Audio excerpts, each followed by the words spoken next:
Hello everybody and welcome back to my channel. So let's talk about RJ Barrett.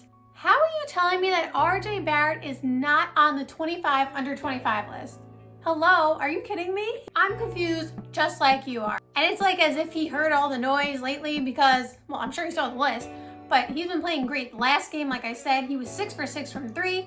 And this game, if you watched him, he had some big clutch threes down the stretch and 3 big clutch free throws to tie the game to help the Knicks get to overtime, which leads me into my first point about free throws. I personally think people were overly critical of RJ last year. Obviously, he had room for improvement. You know, there were some things that he didn't do that well. There were other things that, you know, he obviously showed talent and potential. But one of the things that I thought he really needs to work on in the offseason was his free throw shooting. And clearly he listened to me or listened to his shooting coach, you know, whoever, doesn't matter, same thing. Because if we take a look at the stats, RJ went up 13 percentage points. Do you understand how hard that is to do? Obviously you practice, you get better. But let's compare this to other players. And before we get to the other players, I'm not saying RJ is a better player than them. I'm not saying their increase in percentage and, you know, improvement in their free throw shooting isn't impressive, you know, or maybe lack thereof. But all I'm saying is statistically wise, we're comparing them, not game wise. Let me make that clear. So first, let's take a look at LeBron James. We could see throughout LeBron James' career, you know, he hasn't gone up 13 percentage points, that's for sure.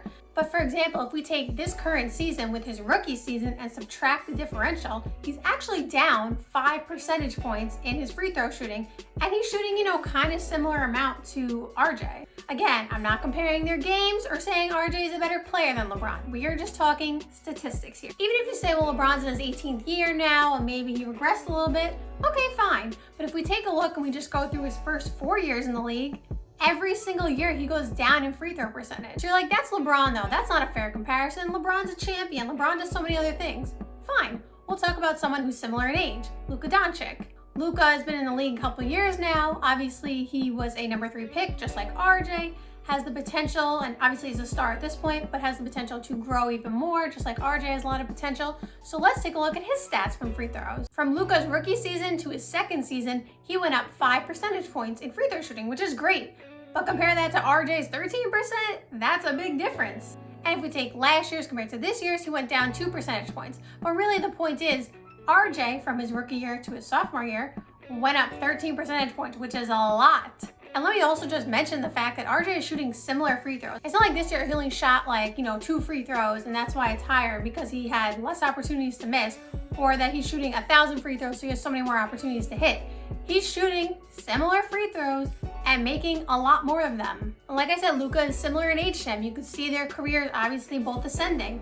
So the fact of the matter is, RJ has crushed the competition with his free throw percentage. And again, he's not a 90% free throw shooter. I'm not necessarily saying he's going to be one in his career. He might, but he clearly is working hard. He's trying to put in the work to make him a better all-around player and his free throws, obviously in this case.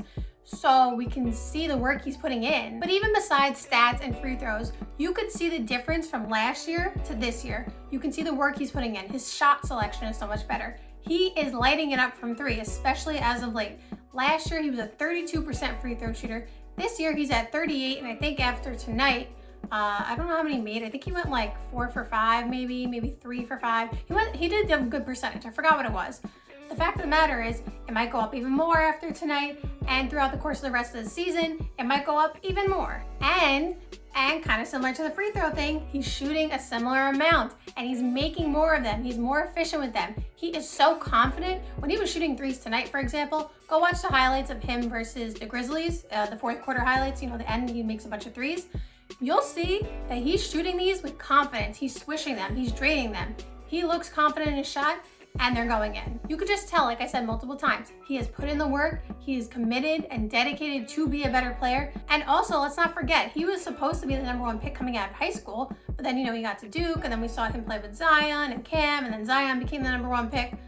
But RJ was supposed to be the #1 pick, you know, out of high school. That's what they were recruiting him as. And sometimes the system you play in and just the style of play doesn't always fit you. Now, obviously, RJ showed talent and potential at Duke, otherwise he wouldn't have been a #3 pick. But maybe that wasn't the best system for him to fit in. You know, I think that Tom Thibodeau's system fits him very nicely, or at least it does right now. You can also see his defensive ability. His all-around game has improved, is so good. His potential is crazy. So the fact that he's not on the 25 under 25 list makes no sense to me. I feel like he's just getting disrespected. Obviously, he was left off the all-rookie team last year. And, you know, that's up for debate. You know, people said he wasn't that good last year, and you can debate that, you know, whatever you want to say. But he's clearly shown that he's really good this year. And you're telling me that he's not on the 25 under 25 list? You're telling me that there's 25 guys better than him under 25? I don't know all the metrics and statistics that they use to make the list. All I know is RJ deserved to be on that list. I don't know who you take off because that's kind of hard. It's kind of like the All-Star game, you know, who do you take off to put someone else on? I just know that RJ should be on that list. Find a spot for him, find who you have to take off, but it has to be him on the list. And there you have it. That is my opinion on RJ. Thank you guys so much for watching. I hope you enjoyed the video and see you next time. Bye.